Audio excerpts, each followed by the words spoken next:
वहाँ एक किसान था, बड़ा भोला भाला, अनपढ़ था, ज्यादा पढ़ा लिखा नहीं था। किसान अपने खेत में खेती कर रहा था, तभी एक महात्मा उसके खेत में आ गए और महात्मा आके बोले, भाई हमको कुछ भोजन प्रसाद पवाओ। किसान बोला, अरे महात्मा आए भैया, इनको प्रणाम करो। किसान ने उनको प्रणाम किया, प्रणाम करके महाराज उनको भोजन प्रसाद पवाया। कहा, महात्मा जी आप आए हैं, मुझे कोई गुरु मंत्र दे जाओ। महात्मा जी ने सुंदर गुरु मंत्र दिया, द्वादशाक्षर मंत्र दिया। बोले ये तो बहुत कठिन है, इतना कठिन नहीं, सरल सा दो। अष्टाक्षर मंत्र दे दिया। बोले ये भी कठिन है, कोई और सरल दे दो। महात्मा बोले कुछ नहीं, तुम इतना कृष्ण चंद्र बोल दिया करो बस। कृष्ण चंद्र बोले, हाँ इसी का नाम, जो यही तुम्हारा गुरु मंत्र है। इतना भोला बेचारा याद करने लगा, उसको याद ही नहीं होवे कृष्ण चंद्र कृष्ण चंद्र कृष्ण चंद्र। अब भूल ना जाऊं इसके लिए बोलता रहता था 24 घंटे, कृष्ण चंद्र कृष्ण चंद्र कृष्ण चंद्र। अपने खेत में हल जोत रहा था, कृष्ण चंद्र बोल रहा था। इतने में उसकी पत्नी आ गई, अरे सुनो तुम्हारे लिए भोजन लाई हूं, जल्दी कर लो। बोले कृष्ण चंद्र कृष्ण चंद्र कृष्ण चंद्र। पत्नी पीछे लग गई, पीछे, भोजन तो कर लो, रोटी तो खा लो, ठंडी हो जाएगी। बोले अरे तू पीछे मत पड़, मैं भूल जाऊंगा, गुरुजी ने मंत्र दिया मुझको। पत्नी बोली, अच्छा एक काम करो, आप भोजन कर आओ, तब तक आपके नाम को मैं रट लेती हूँ, मैं उसको संभाल लूंगी, पर जैसे ही आप आओगे फिर आपको सुना दूंगी, आप कर लेना। वो ठीक है। बोले क्या बोलना है? बोले कृष्ण चंद्र। पत्नी बोली ठीक है। अब कृष्ण चंद्र बोलने लगी पत्नी, कभी कहीं जाए कभी कहीं जाए, कुछ करे। वो कृष्ण चंद्र बोलते बोलते घसीटे चंद्र हो गया। लौट करके अपने पति के पास, पति बोल, हाँ वो मैं भोजन कर लिया, जल्दी गुरु मंत्र सुना दे मुझको, क्या था मैं तो भूल गया। बोले घसीटे चंद्र। वो उसी से ही हल जोतने लगा, घसीटे चंद्र घसीटे चंद्र घसीटे चंद्र। आकाश में वैकुंठ में बैठे हुए वैकुंठनाथ भगवान प्रसन्न हो गए और प्रसन्न होकर के बोले, लक्ष्मी जी हम जा रहे हैं। बोले कहां? बोले एक किसान का उद्धार करने जा रहे हैं, उसको वैकुंठ लेके आएंगे। लक्ष्मी जी बोली, आपका अशुद्ध नाम बोल रहा है वो, आपका अशुद्ध नाम उच्चारित कर रहा है वो, और आप कह रहे हो कि इसका कल्याण करूंगा मैं। ठाकुर जी बोले, देखो नाम भाव कुभाव अनख आलसहु, नाम जपत मंगल दिश। नाम कैसे भी जपे कोई दोष नहीं है, बस भाव मेरे प्रति होना चाहिए। वो नाम भले ही गलत जप रहा है, लेकिन उसके हृदय में तो मैं ही हूं ना। और एक बात बताऊं लक्ष्मी जी आपको। बोले क्या? बोले ये घसीटे चंद्र अशुद्ध नहीं है, मेरा नाम है ये भी। बोले क्यों? बोले जब हम छोटे थे तो बाल लीला कर रहे थे ब्रज में, यशोदा मैया खूब नहलाती धुलाती और बढ़िया सुंदर श्रृंगार करती, लेकिन हम पूरे नंद भवन में घुटमुन चल चल के कभी नीचे लुढ़क करके कभी ऊपर गिर के सब माला तोड़ लेते, अस्त व्यस्त वस्त्र कर लेते, घुंघराले केशों की ऐसे भुज्जा बना लेते, ऐसा रूप बना लेते। यशोदा मैया बोली, आओ मेरे घसीटे चंद्र, सुबह कृष्ण चंद्र बना के भेजती हूँ, घसीटा चंद्र बन के आता है शाम को।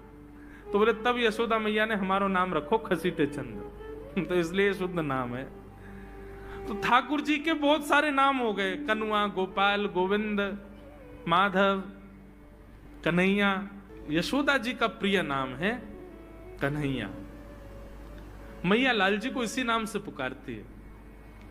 ठाकुर जी अब धीरे धीरे 3.5 वर्ष के हो गए, और जैसे ही 3.5 वर्ष के भय महाराज, मानो जैसे उनके शरीर में स्प्रिंग एक्टिवेट हो गई हो।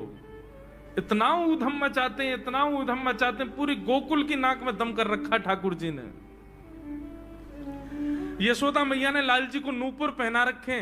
सवेरे जैसे ही ठाकुर जी उठते हैं, नूपुरों की आवाज आती है तो यशोदा मैया तुरंत रसोई घर से दौड़ के जाती है लाला के पास। लेकिन ठाकुर जी इतने चतुर हैं, यमुना तट पर जाते हैं और नूपुरों में बालू भर लाते हैं कि कल नूपुर आवाज नहीं करेंगे, सुबह उठ के हम घर से भाग जाएंगे कहीं और, मैया को पता ही ना चलेगी। ऐसा उधम मचा में अब ठाकुर जी वो लीला कर रहे हैं जिस लीला पर देवताओं को भी विश्वास नहीं हो रहा है। ऐसी लीला ठाकुर जी कर रहे हैं कि किसी को भरोसा ही नहीं हो रहा कि जगत नियंता जगदाधार ये कर सकता है। बोले ठाकुर जी क्या करते हैं? बोले ये मत पूछो क्या करते हैं, यूं कह रहे हैं क्या नहीं करते। जो माता पिता अपने बालकों को बहुत ऊधमी समझते हैं, बहुत बड़ी कृपा है ठाकुर जी की कि आपके घर ठाकुर जी जैसे उद्यमी बालक नहीं है। ऊधमों के सिरमौर हैं ठाकुर जी। कैसा उधम मचाते हैं? नहा धो करके ठाकुर जी सवेरे तैयार होते हैं, सबसे पहले गैयाओं के पास जाते हैं। मैया कहवे लाला नहा धो के सबसे पहले गैयान को प्रणाम करवे जा, गैयान को स्पर्श कर फिर कछु करियो। ठाकुर जी गैयाओं को प्रणाम करने जाते हैं। जैसे ही देखते हैं कि कोई गैया बैठी है, सो ठाकुर जी कहें अरे अरे मैया या गैया को आलस आ गयो, या को आलस दूर कर दूं। सो बैठी हुई गैया के ठाकुर जी सींग पकड़ लेते हैं और सींग पकड़ करके अपनी ओर खींचते हैं। दूसरी तरफ से सींग बलराम जी पकड़ लेते हैं। अब ऐसे सींग पकड़ करके ऐसे ऐसे गैया के सींग हिलाते हैं। अब बैठी रहती गैया थोड़ी देर तो कोई बात नहीं, जैसे जोर जोर से हिलाना प्रारंभ करते हैं सोई गैया खड़ी हो जाती है। और जैसे गैया खड़ी होती ठाकुर जी लटक जाते हैं सींगों से। अब ठाकुर जी को तो बढ़िया झूला बन गया, गैया की सींगन पर झूल रहे हैं। थोड़ी देर तो गैया इधर से उधर ठाकुर जी को झुलाती रहती है, लेकिन थोड़ी देर बाद जैसे ही ठाकुर जी की पकड़ कमजोर होती है, गैया को पता चल जाए कि अब लाला गिरवे वार है। सो गैया भी इतनी चतुर कि वो गोबर में ही जाके खड़ी हो गए। ठाकुर जी के नेक आगे को चल, मैं गोबर में है जाऊंगो। गैया के ना अब तो मैं यहीं खड़ी रहूंगी, तुम गोबर में ही गिरो। और सो ही ठाकुर जी को हाथ छूट जा, मैया मैया बचाइयो, देख जे गैया मुंह को गोबर में फेंक रही है। अब मैया जब तक बचावे आवे तब तक तो लाल जी के हाथ छूट जाएं और ठाकुर जी गले गले तक गोबर के ढेर में जाके गिर जाएं। तो यशोदा मैया निकाले, कितनों सजाए लो, कितनों ए लाला तू वैसे ही कारो, ऊपर ते मैं तो को बढ़िया सुंदर बना के रखूं, लेकिन तू घूम फिर के गोबर में ही आके चौं खेले। मोकू तो लगे तू पूर्व जन्म को सूकर दीख है। ठाकुर जी मंद मंद मुस्कुरा रहे, हाँ मैया जे बरा भगवान को अवतार भयो ना, जाने पृथ्वी की रक्षा करी हिरण्याक्ष थे। भैया बोली हाँ वो मैं ही तो हतो, मैं जय जय हूं मैया, वो बरा भगवान ही जय जय, वही जय जय तेरे यहाँ लाला बन के आयो है। यशोदा मैया के बातन ने मत बनाए कर, नेक नेक बड़ो है क्यों बोलो सीखो, ऐसी बात बनावे, जय जय बोले अपने आप पे, नावे धोवे है ना है, मोह पहुंचे ना है, मैं जय जय हूं। ऐसी मधुर लीला ठाकुर जी कर रहे हैं। आकाश में 33 कोटि देवता ये लीला देख करके अपने नेत्रों पर विश्वास नहीं कर रहे।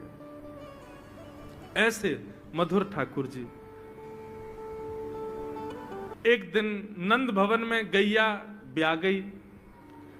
जैसे ही गैया ब्याई, ठाकुर जी जैसे ही गैया ब्याती है ठाकुर जी वहीं खड़े हो जाते हैं।